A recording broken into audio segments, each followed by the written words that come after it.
अस्सलाम वालेकुम।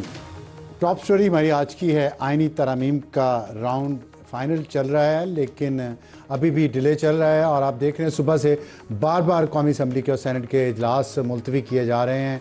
मौलाना फजलुर रहमान साहब का घर जो है वो गढ़ बन चुका है पाकिस्तान की सियासत का। वहाँ पे मुसलसल मीटिंग्स हो रही हैं और अभी जो ताज़ा तरीन इतलात हैं उसके मुताबिक पीटीआई का वफ्द मौलाना फजलुर रहमान साहब के घर से रवाना हो चुका है और उनके मुज़ाकरात मुकम्मल हो चुके हैं। सेनेट का इजलास का टाइम 8 बजे दिया गया है, वो हो पाता है या नहीं हो पाता 8 बजे इसे देखेंगे। 9:30 बजे कौमी असम्बली के इजलास की का नया वक्त दिया गया है और ये कहा गया है हुकूमत की तरफ से कि हम इत्तफाक की राय चाहते हैं, हमारे पास नंबर्स पूरे हैं इसलिए हम डिले करें, लेकिन आज आइनी तरमीम हर सूरत हो जाएंगी। दूसरी तरफ JUI जो कोशिश कर रही थी कि पीटीआई ऑन बोर्ड हो और उसके लिए पीटीआई ने ये शर्त लगाई थी कि मुसवदे से तो हम इत्तफाक करते हैं JUI के, लेकिन हमारी मुलाकात पीटीआई चेयरमैन जो बानी चेयरमैन है इमरान खान साहब उनसे करवाई जाए। आज उनकी मुलाकात अडयाला जेल में हुई और उसमें जब वो जो 5 लीडर थे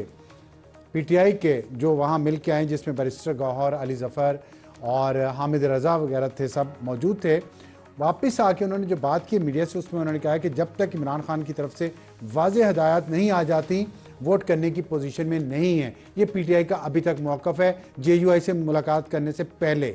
और उन्होंने कहा है कि इमरान खान ने कहा है कि पीटीआई ने कहा है कि जो JUI के साथ मौलाना फजलुर रहमान के साथ आपकी बातचीत चल रही है उसको जारी रखें। एक बहुत आम बात ये थी कि खान साहब की सेहत के हवाले से बहुत ही तशवीशनाक खबरें फैलाई जा रही थी जो झूठी साबित हुई, क्योंकि बैरिस्टर गौहर भी 2 दिन पहले बयान दे चुके हैं और आज मुलाकात के बाद भी जो बात बाहर आई है उसको मैं आपको बता देता हूँ। जो बैरिस्टर गौहर साहब ने मीडिया से बात करते हुए क्या उन्होंने कहा है कि खान साहब ने पहली दफ़ा अपनी सेल की हालत बताई, 2 हफ्ते से कोई TV या अखबार नहीं देखा, 2 हफ्ते से खान साहब ने वर्जिश नहीं की, तरामीम की शिकों पर खान साहब को आगाह किया और लेकिन इसमें सेहत के हवाले से उन्होंने कोई ऐसी बात नहीं की, जिसके जवाब में फिर अफवाहें अभी चल रही हैं। तो जेल हुकाम ने भी एक प्रेस रिलीज जारी की है जिसके मुताबिक खान साहब को जेल में सहूलियात मुयस्सर की गई हैं, उनके मुताबिक उनकी सेहत बिल्कुल ठीक है और उनको जो नाश्ता दिया जा रहा है उसमें कॉफ़ी है, चिया सीड हैं, चुकंदर का जूस है, दही है, बिस्किट हैं और खजूरें हैं। अच्छा नाश्ता है, हेल्दी नाश्ता है। दोपहर के खाने में कड़ी पकौड़ा मज़ेदार, देसी मुर्गी आला, दही, चपाती, कोक, सलाद, ग्रीन टी और मटन। मेरे तो अपने मुंह में पानी आ रहा है। खैर शाम का खाना है, दलिया है, कोकोनट है, कोकोनट का जूस है और अंगूर। सेहतमंद खाना है। खान साहब ज़ाहिर अपनी वॉक और एक्सरसाइज और खाने का बहुत ख्याल करते हैं तो वहाँ भी वो कर रहे हैं और वॉक और एक्सरसाइज की मुकम्मल सहूलियात उन्हें मुयस्सर हैं। अपने हाथे के खुले सहन में 2 घंटे रोज़ाना एक्सरसाइज करते हैं, दिन में 3 दफ़ा डॉक्टर चेकअप करते हैं। ये जेल हुकाम ने अभी कहा है और उन्होंने कहा है कि 2 रोज़ कबल पिम्स हॉस्पिटल के डॉक्टर्स ने भी उनका तिब्बी मुआयना किया और उनके सेहतमंद होने की रिपोर्ट जारी की है और उनके जो अफवाहें फैलाई जा रही हैं खान साहब की सेहत के हवाले से वो बिल्कुल गलत हैं। और ये बहुत अच्छी बात है कि कम अज़ कम लोगों को, खान साहब के सपोर्टर्स को इस बात का सुकून है। अब आते हैं हम आज की जो सियासी सूरत हाल है और जो कुछ अभी हो रहा है। मैंने आपको बताया अभी हमें ज्वाइन किया शुएब शाहीन साहब ने, रहनुमा पाकिस्तान तहरीक इंसाफ के, वो हमारे साथ स्टूडियोज़ में मौजूद हैं।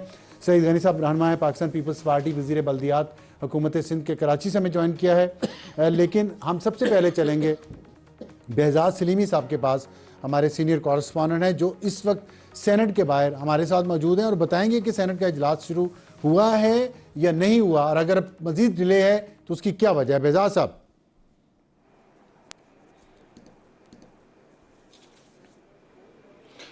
जी अबसार साहब, 9 घंटे से ज़ायद वक्त गुजर चुका है। सेनेट के इजलास के लिए सुबह 11 बजे का वक्त मुकर्रर था, 4 बार ये वक्त तब्दील किया गया और वक्त की तब्दीली के बाद ये 8 बजे का वक्त मुकर्रर किया गया था और अभी जो है इस इजलास के शुरू होने के इम्कानात हैं, क्योंकि 8 बजे से पहले किसी किस्म के वक्त की तब्दीली का कोई नोटिफिकेशन जारी नहीं किया गया, जो कि मुकर्रर वक्त से आधा घंटा पहले मुसलसल जारी किया जा रहा था। इस वक्त जो कौमी सेनेट का जो अमला है वो सेनेट हाल में पहुंच चुका है और इसके साथ साथ वाहन में घंटियां भी बजाई गई हैं ताकि जो अरकान सेनेट हैं वो इस इजलास में पहुंच सकें। हुकूमत की कोशिश यही है कि कौमी असम्बली से पहले सेनेट में यह आईनी तरमीमी बिल का मसवदा पेश किया जाए और यहाँ से मंजूर कराया जाए। लेकिन अब देखना यह है कि अभी तक वफाकी काबीना का इजलास भी नहीं हुआ।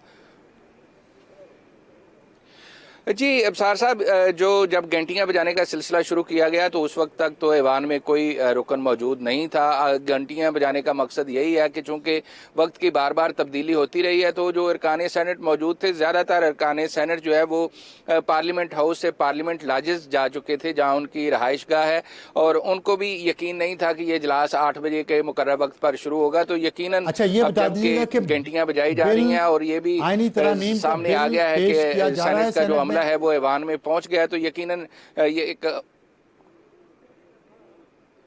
जी जब तक कि वफाकी काबीना की जानिब से इस आईनी मसवदा की मंजूरी नहीं दी जाती तब तक ये हतमी तौर पर कहना कि वो सेनेट में पेश कर दिया जाएगा। लेकिन हुकूमत की जानिब से यही कहा जा रहा है कि सेनेट के इजलास में सबसे पहले पेश किया जाए और उसके बाद कौमी असम्बली से ये मसवदा मंजूर कराया जाएगा। गुज़िश्ता रात भी सेनेट का इजलास जो है एजेंडा मुकम्मल होने के बाद भी जारी रखा गया था और बाकायदा चेयरमैन सेनेट की जानिब से ये कहा गया था कि एजेंडे में अभी कुछ ये बताइएगा कि अभी सेनेट का इजलास शुरू नहीं हो सका, सेनेटर्स नहीं पहुंचे, घंटियां बजाई जा रही हैं और कैबिनेट ने भी अप्रूवल नहीं दी आईनी तरमीम की। आपकी मीटिंग ख़त्म हो गई मौलाना साहब के साथ, आपके पास क्या इतलात हैं? क्या पीटीआई जेयूआई का जो मुसव्वदा है, जो बिलावल भुट्टो साहब भी कह रहे हैं और दूसरे लोग भी ये कह रहे हैं कि ये जेयूआई का मुसव्वदा है जिस पे आपने उनको सपोर्ट दी थी, आप इसको वोट कर रहे हैं कि नहीं कर रहे? सर आलम साहब, पहली बात तो यह है कि मुसवदों की कोई एक लाइन लगी हुई है। कौन से मुसवदे की बात करें? अब कल तक का मुसवदा और परसों का और उससे पहला और तो एक ही है ना। देखिए ना, JUIF का जो एक मुसवदे की बिलावल मेन हाउस बात कराची में मैं गुजारिश करूँ ना, जो एक मेन बात है और उसके साथ उसकी जो मुख्तलिफ शक्लें हैं, वो मोस्ट इंपॉर्टेंट एस्पेक्ट है जिसके ऊपर हमारा इतराज़ नहीं है, वो है सीनियर मोस्ट 5 मेंबर जो हैं वो कॉन्स्टिट्यूशन बेंच का हिस्सा होंगे। वो कॉन्स्टिट्यूशन में ये लिख दिया जाए, हमें कोई एतराज़ नहीं, 5 करें, 7 करें, 9 करें, जो सीनियर मोस्ट जजेस हैं। जो इस वक्त मुसवदे में तब्दीलियाँ हो रही हैं, अभी तक तो मुझे नहीं पता, अभी बल्कि 5 मिनट पहले पता चला कि हमारा जो वफद था मौलाना साहब से मिलके गया है, मेरी दोबारा बात नहीं हुई उनसे। अब क्वेश्चन सिर्फ ये है कि हमारी इस हवाले से तो उनके साथ कमिटमेंट है कि ये इस एक मौजू पे, लेकिन ओवरऑल हमारा आपकी मैं कथा कलामी कर रहा हूँ, आपका उनसे इस बात पे इत्तेफाक नहीं है कि पूरे का पूरा मुसवदा पूरे के ऊपर नहीं, जो जेयूआई का पूरे का पूरा मुसवदे के ऊपर इत्तेफाक नहीं है। हमारा इत्तेफाक कौन सी ऐसी चीज है जिसपे आप देखे ना, उसके अंदर अभी मैं उसका मुसवदा देखना पड़ेगा मुझे। मिलिट्री कोर्ट्स का तो वो कह रहे हैं कि वो तो नहीं होगा, वो तो नहीं होगा ना, ठीक है। जो देखे ना आगे जो चीजें हैं ना, कुछ और चीजें उसके ऊपर डिस्कशन हो सकती है, मसलन जो इस्लामी चीज़ें हैं उनके ऊपर तो डिस्कशन मतलब हो सकती है, हमारी बातचीत जारी है। लेकिन जो है टू दी एक्सटेंट जो मेन कॉन्स्टिट्यूशनल अमेंडमेंट करना चाह रहे हैं ना, जो कॉन्स्टिट्यूशनल बेंचेस की बात है, बेंच जिसको जुडिशल कमीशन ना अपॉइंट करे, चीफ जस्टिस जिसको पार्लिमानी कमेटी ना अपॉइंट करे, जो अभी तक मुसवदे जो कल तक सर्कुलेट होते रहे, आज का मुसवदा तो मेरे पास नहीं आया कि जो लेटेस्ट कौन सा आया है। लेकिन एक बात तय है कि हमारा to the extent of judicial commission constitutional bench, वो अगर वो हो जाता है, जो सीनियर मोस्ट जजेस हैं और उसके साथ जो इजाफी चीज़ें हैं, मसलन कहीं भी कोई चीज़ आप सुप्रीम कोर्ट लिखा है वहाँ कॉन्स्टिट्यूशनल बेंच आ जाएगा, उस हद तक तो हमारा इतराज़ नहीं है। लेकिन एज ए होल हमारी अभी तक कोई कंफर्मेशन नहीं है कि हमने सारे के सारे बेसिकली क्या हम ये कह सकते हैं कि आप इन आईनी तरमीम जो की जा रही हैं इस वक्त उसके कॉन्सेप्ट के ही खिलाफ हैं इस वक्त? देखें, 2 चीज़ें हैं। पहली बात तो यह है कि अगर हमारा तो जो ओरिजिनल एतराज़ है वो तो ये है कि ये इलेजिटिमेट असम्बली है, इनको हक ही हासिल नहीं है कि ये इस वक्त तो इस तरमीम को पास करें।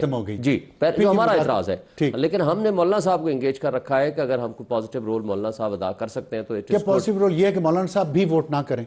इस बात का इम्कान है। ये आप चाहते हैं ये? नहीं, इस बात का इम्कान आप है क्योंकि चाहते हैं? पहले हम तो पहले दिन से चाहते ठीक थे। है। आपको याद होगा ठीक है। कि मौलाना साहब की जो 1 महीना पहले की जो स्टेटमेंट थी वो यही थी कि ये असम्बली फॉर्म 47 की पैदावार है, ये लेजिटिमेट है, इनको हक हासिल नहीं है कि ये कोई आईनी तरमीम करे। और सियासतदान इन वक्त एडिशन बदलते जी रहते ठीक है, अगर उन्होंने कोई एक ज़ाहिर एक पॉलिटिकल पार्टी का वो सरबराह है, उनका अपनी एक पार्टी है, उनका हक हासिल है।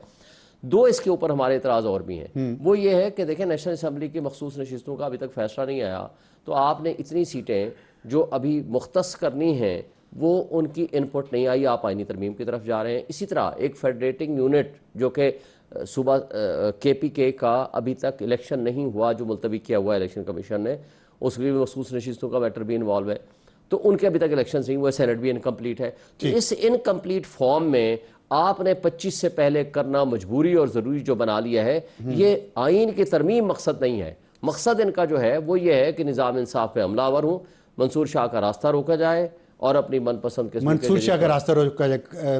सईद गनी साहब, रात बिलावल भुट्टो साहब ने बहुत अच्छी तकरीर की है हैदराबाद में, और उन्होंने बहुत वाज़ेह तौर पे कहा है कि वो काजी फायज़ ईसा के ख़िलाफ़ हैं। शुएब शाहीन साहब कह रहे हैं, PTI कह रही है कि मंसूर शाह का रास्ता रोका जा रहा है। ये क्या कोई प्रॉक्सी वॉर चल रही है या वाकई आपकी हुकूमत जो है वो आईनी तरमीम ही चाहती है, और अगर चाहती है तो क्या आज पास हो जाएंगी?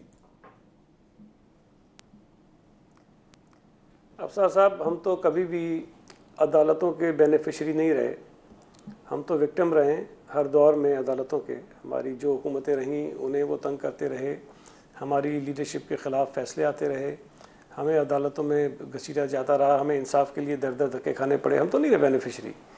जो बेनिफिशरी हैं आज भी हैं, उन्हें यकीनन ये परेशानी होगी कि कौन आ रहा है कौन जा रहा है। हमें कोई फ़र्क नहीं पड़ता कि काजी फायज़ ईसा हों, मंसूर अली शाह हों, दोनों अच्छे जजेज़ हैं। और मैं ज़ाती तौर पर समझता हूँ कि अगर आप उनको कैटेगराइज़ करेंगे ना, पाकिस्तान के जो हालिया तारीख़ में जजेज़ हैं, तो इनके मुकाबले का कोई भी नहीं था। ना गुलजार था, ना बंदियाल था, ना इफ्तिखार चौधरी था, ना साकिब निसार था, कोई मुकाबला ही नहीं है। ये दोनों उनसे लाखा दर्जे बेहतर है।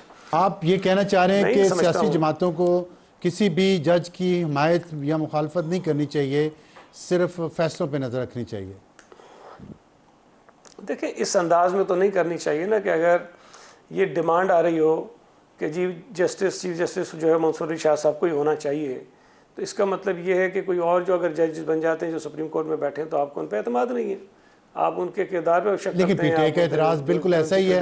अगर आप मुझे इजाज़त दें, मैं बिलावल भुट्टो साहब ने रात जो कुछ हैदराबाद में फरमाया वो आप सुन लें और फिर बताएं कि क्या PTI का ये एतराज़ दुरुस्त है जो आप उन पे कर रहे हैं।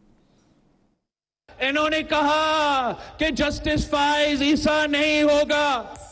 वो जस्टिस फायज़ ईसा जिसने कायदे अवाम शहीद जुल्फिकार अली भुट्टो को इंसाफ दिया, जिसने फैजाबाद तन्ना का ऐसा बहादुर फैसला दिया जो पाकिस्तान की कोई और जज में वो हिम्मत नहीं है कि वो ऐसा फैसला करके दिखाए, जिसने कहा कि मुशर्रफ गद्दार है, आमिर है, वो काम करके दिखाया जो कोई और मुंसिफ नहीं कर सकता था।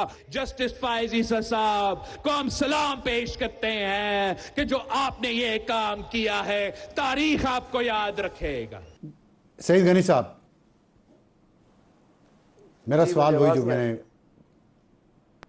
मैं ये कहना चाह रहा था कि PTI कह रही है कि आपकी पार्टी जो है वो भी एक खास जज को रखना चाह रही है, JUI उसकी मुखालफत कर रही है, जिसका जिक्र किया बिलावल साहब ने, और आप कह रहे हैं कि PTI को चाहिए था कि किसी जज को कंट्रोवर्शियल ना बनाती, जिससे मैं एग्री करता हूँ। लेकिन इस तरह सियासी जमातें जजेस को मुख्तलिफ को कंट्रोवर्शियल नहीं बना रही उनका जिक्र कर करके।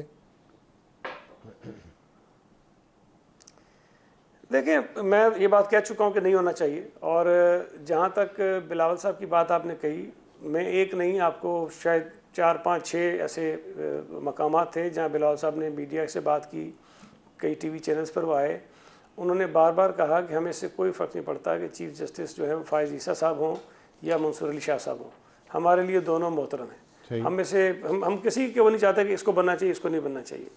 अब कल तो उन्होंने कह दिया कि अगर कोई ये कह रहा है कि फायज़ ईसा को नहीं बनना चाहिए, तो चले हम इस पर भी शायद राजी हो गए कि उनको नहीं बनना चाहिए। अब ये कल तो उन्होंने शायद तकरीर में इस चीज़ का भी हवाला दिया है ना। तो अब अगर कोई जिद कर रहा है कि नहीं फ़लाँ को होना चाहिए, तो मैं समझता हूँ कि ये प्रॉब्लम वहाँ से है। तरमीम आज पास हो जाएंगी रात को या नहीं? अब सर साहब पास तो आज नहीं होगी, मैं नहीं समझता किसी सूरत भी। पेश हो सकती हैं, आज ये पेश हो जाएंगी, उसके बाद यकीनन एक आध दिन इसमें लगेगा ज़रूर। ये तो नहीं होगा कि फ़ौरन पेश करें और फ़ौरन उसको पास अच्छा, करें। आज पास नहीं होंगी, थोड़ी बहुत उस पर वो तो जो पेश होने की आपने बात की है और जो गुजरे बिलावल साहब ने ख्वाहिश का इजहार किया है कि मौलाना फजल रहमान साहब पेश करें, तो क्या मौलाना फजल रहमान साहब ये आइनी तरामीम कौमी असम्बली में आज पेश कर देंगे?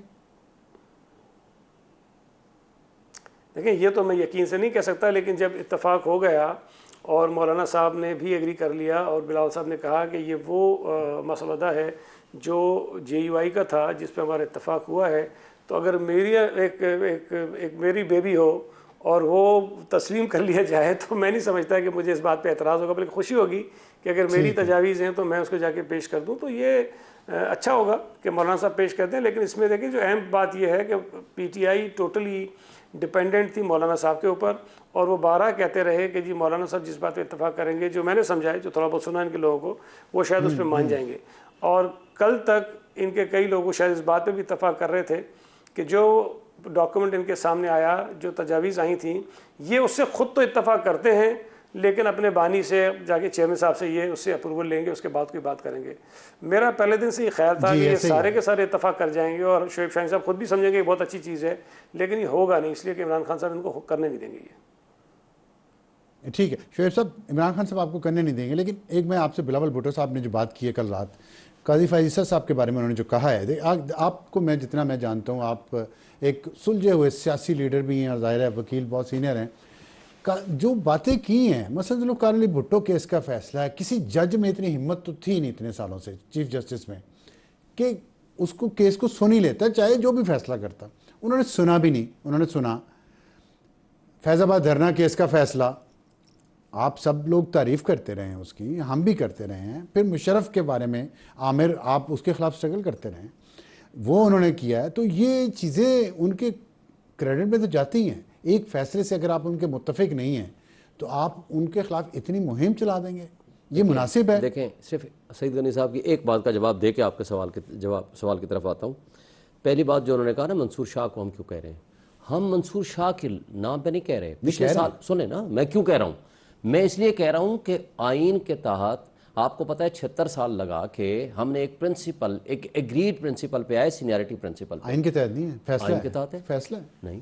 आइन में 18th अमेंडमेंट में कॉन्स्टिट्यूशनल अमेंडमेंट है, वो उससे कॉन्स्टिट्यूशनल अमेंडमेंट है फैसले की वजह से थी ना। लेकिन सर अगर वो कॉन्स्टिट्यूशनल अमेंडमेंट को बदल दिया जाए, अगर बदल दिया जाए तो आप वो फैसला ले आते हैं। That is wrong.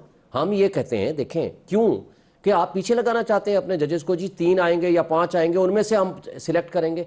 एग्जेक्टिव की इंटरफेरेंस हम इसलिए नहीं चाहते, हम ये कहते हैं कि जो आपका जज सीनियरिटी प्रिंसिपल पे आएगा he will be the best, इसलिए कि वो एग्जेक्टिव उसमें इंटरफेयर नहीं करेंगे। एक बात आपको गुजारिश कर दूं, एक और बात, देखिए मंसूर शाह साहब और अतर मंदला साहब, विद रिस्पेक्ट, पिछले साल इलेक्शन जो 90 डेज में होना था जस्टिस बंदियाल के खिलाफ, आपको पता है उन्होंने रुकावट पैदा की, सबसे ज्यादा ये उनकी तारीफ करते थे। हमने नहीं, हमने एतराज किया था कि जस्टिस बंदियाल साहब का फैसला दुरुस्त है, ये 5/4, 4/3, 3/2 का वो जो सारा झगड़ा रहा था, उसमें जस्टिस मंसूर शाह साहब और जस्टिस अतर साहब, जस्टिस याया अफरीदी साहब। मेरा सवाल अब सुन लें। जी जी, आपने कहा एग्जेक्टिव की मुदाखलत अदलिया में नहीं होनी चाहिए, मुत्तफिक हूँ आपसे, ये एग्जेक्टिव नहीं है, नंबर 1 पार्लियामेंट है। ये पार्लियामेंट जो फॉर्म 47 की पैदावार है, सवाल तो डाका जनी के जरिए वजूद में आने वाली पार्लियामेंट, इसकी हैसियत क्या है? सवाल तो सुन लें। ये हम हर पार्लियामेंट के बारे में कह सकते हैं, लेकिन इसमें तो प्रूव्ड है, तमाम पॉलिटिकल पार्टीज ने माना है। 70 के बाद हम हर पार्लियामेंट के बारे में ये बात कह सकते हैं। पहली बात तो मेरा ये पॉइंट ऑफ व्यू है, यह सवाल है कि ये पार्लियामेंट और जुडिशरी की बात है। दूसरी बात, इस अदलिया का जो रिकॉर्ड है माजी का, पूरे 76 सालों की मैं बात कर रहा हूँ, ये इस काबिल है कि ए पार्लियामेंट के ऊपर हुक्मरानी करे। तो क्या हमारा फर्ज नहीं, 139वें नंबर पे ये अदलिया है, या तो होती है ना 10वें नंबर पे होती है, हम कहते हैं कि 10वें नंबर पे पूरी दुनिया में ये अदलिया है जो कहती है ठीक। मैं आपको एक बात बताऊं, इमरान खान साहब का दौर इक़्तिदार था, इनके खिलाफ रेफरेंस आया, मैं काजी फ़ाइज़ा साहब की तहरीक चलाने वालों में सफ़े अव्वल में था। हामिद खान साहब थे, क्यों थे? हम सिर्फ एक जजमेंट की वजह से, फैज़ाबाद धरना जजमेंट। ये आपकी सियासी राय है ना? नहीं, मेरी सियासी राय, सियासी राय, बतौर वकील मेरी राय है। वक्त कम है, बतौर वकील राय है, बतौर वकील आप लोगों को बहुत सारी प्रोटेक्शन भी तो हासिल है ना। वकील के खिलाफ तो केस चलता नहीं है, नहीं चलता। अभी देख लें, वो झूठी उसने अफवाह फैलाई है, जज साहब ने छोड़ दिया। वो नारे लगा रहे हैं, अदालत में नारे लगाते थे वकील। कौन सा केस? लाहौर में कौन सा फैसल जज जट है? का, जिसने कहा कि लड़की मर गई है रेप केस की, झूठ निकला, वर्दी पहनी वकील की, टाई लगाई हुई, काला कोट पहना है और वो वीडियो बना रहा है कि जी मर गई लड़की। उसके बाद पकड़े गए, अदालत ने कहा जाओ छुट्टी करो, वकील अदालत में नारे लगा रहे किसी हैं। एक केस की बात नहीं ये करता, सारे थे। मैं आपको चलिए, सिर्फ मैं एक बात वकील की बता बात दूं। कर रहा हूं, आपने कहा वकील हो। आप ठीक है, आप अब इस पे ब्रेक रखिएगा का वक्त है। 25 को, ब्रेक का वक्त है। 25 को फॉर एंड अगेंस्ट, ठीक है। हम लीगली इस पे डिस्कस करेंगे। ठीक इसलिए मुनासिब नहीं है हम आज इस मौजू पे डिस्कस Done. करें, तो हम इस पे तफसील से आखिरी डिस्कस सवाल का करें। जवाब दे दें कि अभी पीटीआई की पोजीशन क्या है? आईनी तरमीम वो समझती है कि पार्लियामेंट जो है लेजिटिमेट नहीं है, आईनी तरमीम नहीं करनी चाहिए। हम ये समझते हैं 3 वजूहात। लेजिटिमेट नहीं है, नंबर 2 असम्बली भी इनकम्प्लीट है, नेशनल असम्बली भी और सेनेट भी इनकम्प्लीट है। ठीक है। तो लिहाजा इन 3 सूरतों में इनको कोई हक हासिल नहीं है। सेफली हम कह सकते हैं कि पीटीआई इन आईनी तरमीम में वोट नहीं डालेगी। बिल्कुल नहीं डालेगी। बहुत शुक्रिया शुएब शहीद करने का। एक ब्रेक का वक्त हो, ब्रेक के बाद वापस आएंगे। सईद गनी साहब हमारे साथ हैं और डॉक्टर तारिक फजल साहब भी हमारे साथ हैं और हम देखेंगे कि लेटेस्ट सिचुएशन पार्लियामेंट हाउस के बाहर क्या है, मौलाना फजल रहमान साहब के घर के बाहर क्या। प्रोग्राम में दोबारा खुश आमदीद। हमें ज्वाइन किया है डॉक्टर तारिक फजल साहब ने, जो सीनियर रहनुमा है पाकिस्तान मुस्लिम लीग नून के और चीफ विप हैं। सईद गनी साहब कराची से हमारे साथ हैं, वज़ीर बल्दियात हुकूमत सिंध और पाकिस्तान पीपल्स पार्टी के रहनुमा। लेकिन एक बात, एक ख़बर मैं आपसे शेयर करना चाहता हूँ, वो ये है कि एक तो मोहसिन नकवी साहब पहुँच गए, मौलाना साहब के घर वज़ीर दाखिला हैं और सेनेट का इजलास अभी तक शुरू नहीं हो सका, इसके बावजूद कि 8 बजे शुरू होना था। और एक सुप्रीम कोर्ट से ख़बर आई है, मखसूस नशिस्तों के केस में 8 जजेस की जो दूसरी वजाहत है वो किस तरह वेबसाइट पर गई, जबकि उसकी असल फाइल जमा नहीं की गई थी। चीफ जस्टिस ऑफ पाकिस्तान काजी फायद ईसा ने यह वजाहत तलब कर ली है डिप्टी रजिस्ट्रार और असिस्टेंट रजिस्ट्रार से कि असल फाइल जमा किए बगैर ये वजाहत सुप्रीम कोर्ट की वेबसाइट पे कैसे जारी हुई। डॉक्टर तारिक फजल साहब ये बताइएगा, आईनी तरमीम आज मौलाना फजल रहमान साहब पेश करेंगे या नहीं करेंगे? बिस्मिल्लाहिर्रहमानिर्रहीम। बहुत शुक्रिया आपका, आप साथ साथ प्रोग्राम में आपने बुलाया। देखिए, आज इस बात का कभी इम्कान है कि मौलाना फजल रहमान साहब जो कि इत्तेफाक कर चुके हैं, हम इत्तेफाक कर चुके हैं 2 महीने से आप कह रहे हैं कभी इम्कान का। जी, कभी इम्कान। मैं बिल्कुल इसलिए कह रहा हूँ कि मौलाना साहब की जो मुजवजा तरमीम थी, जो हमने अमेंडमेंट्स की थी, उनमें मजीद उन्होंने अमेंडमेंट्स की तजावीज़ पेश की और वो मान ली गई। और फिर 2 से 3 हफ्ते का जो बीच में ये वक्फा आया है जिसमें ये आईनी तरमीम नहीं पेश की गई दोनों ऐवानों में, उसकी बुनियादी वजह यही थी कि हम चाह रहे थे कि मौलाना फजल रहमान साहब को तैयार किया जाए और अब मोरलेस उनकी तमाम जो तजावीज़ हैं वो इनकॉर्पोरेट हो चुकी हैं। तो फिर इंतजार किस चीज़ का है? अब सबसे बड़ी बात यह है कि वो एक आईनी अदालत के क़याम की बुनियादी तजवीज़ हमारी तरफ से आई थी और मौलाना साहब की इसरार पे या उनकी तजवीज़ पे वो आइडिया ठीक है, करके फिर डिले किस आईनी चीज़ बेंच का की है? बात आपने करके सारी है। बातें मान ली। बिलावल साहब कह रहे हैं कि बिलावल हाउस कराची में जो कुछ तय हुआ मौलाना साहब के साथ वो फाइनल है, तो फिर डिले क्यों? देखिए, मौलाना साहब ने एक टाइम जो अभी गेन किया पिछले से 2-1 दिन आपको नजर आ रही है कि जिसमें बहुत ज्यादा तेजी आ गई है सारे मामले में, वो पाकिस्तान तहरीक इंसाफ को ऑन बोर्ड लेने की बात थी। और मौलाना साहब ने कहा कि ये मेरी जिम्मेदारी है कि तहरीक इंसाफ भी, क्योंकि ये बड़ी सॉफ्ट अमेंडमेंट्स हैं और इसका अल्टीमेटली सिस्टम को फायदा होना है। और आपने देखा कि जो हमारा एक पार्लिमानी खुसूसी कमेटी बनी हुई है खुशी शाह साहब की सरबराही में, उसमें तहरीक इंसाफ की मौजूदगी में कल शेख बाय शेख की तमाम तरमीम डिस्कस हुई, उन्होंने उस पर इतफाक किया। ठीक, सईद गनी साहब। इमरान खान साहब ने अगर उस पर नहीं इतफाक किया तो जाहिर है वो तो जिद है। ठीक है, जिद है, कोई इलाज नहीं है।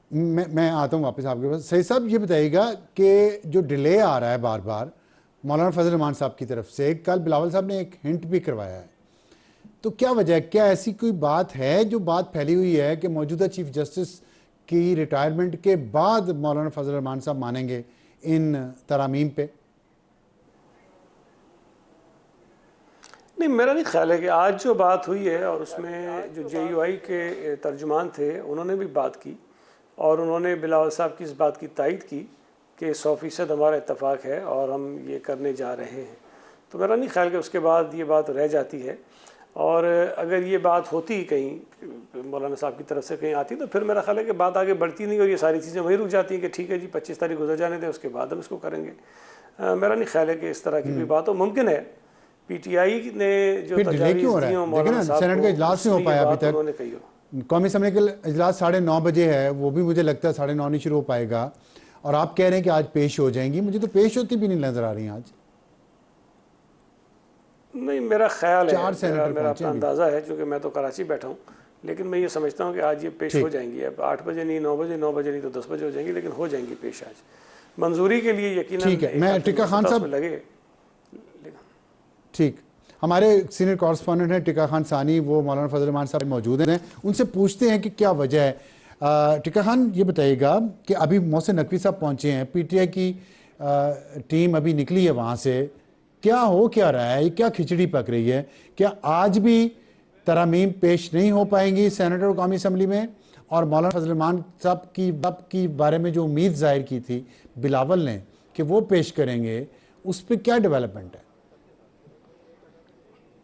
जी बिल्कुल, एक तो अफसार आलम साहब पीटीआई वालों ने बिल्कुल वाजे नहीं किया कि वो बिल्कुल इस पे इनकारी हैं। उन्होंने बानी चेयरमैन पीटीआई से जो मुलाकात हुई, 4 उसमें अरकान का इजाफे के हवाले से मौलाना फजल रहमान को बताया कि अलीमीन गंडापुर, इसके साथ साथ उमर अयूब और शिबली फराज और पंजाब के अपोजिशन लीडर, इनको कमेटी में शामिल करके बानी पीटीआई ने दोबारा डिमांड की है कि दोबारा 9 रुकनी कमेटी उनके पास आए। एक तो ये कि जब सुबह 10 बजे अच्छा। पीटीआई के अरकान पहुंचे तो मौलाना साहब के सामने हैंड्स अप कर गए कि मुलाकात नहीं हो रही, हम 3 अरकान को बुलाया जा रहा है, हम 5 को चाहते हैं। मेरी खुद कई लोगों से बात हुई, अली जफर से बात हुई, बैरिस्टर गोहर से बात हुई, वो चाहते थे 5 रुकनी। मौलाना ने वो शर्त भी बनवाई, चले गए, 5 रुकनी अरकान की मुलाकात हो तो गई। आप ये जो बिलावल 5 के बाद अब 1 मुतालबा आ बजे गया है पहुंचे। 9 रुकनी का, तो इसका मतलब है कि पीटीआई वाले जो 9 हैं रुकनी वो का। डिले करना चाह रहे हैं सिर्फ, उनका मकसद। हाँ जी, 9 रुकनी अब आ गया ना मुतालबा, 5 के बाद 5 का मुतालबा पूरा बिल्कुल हुआ ऐसी तो 9 सूरत हाल नजर आ रुकनी रही है, गया। चूंकि उन्हें हिदायत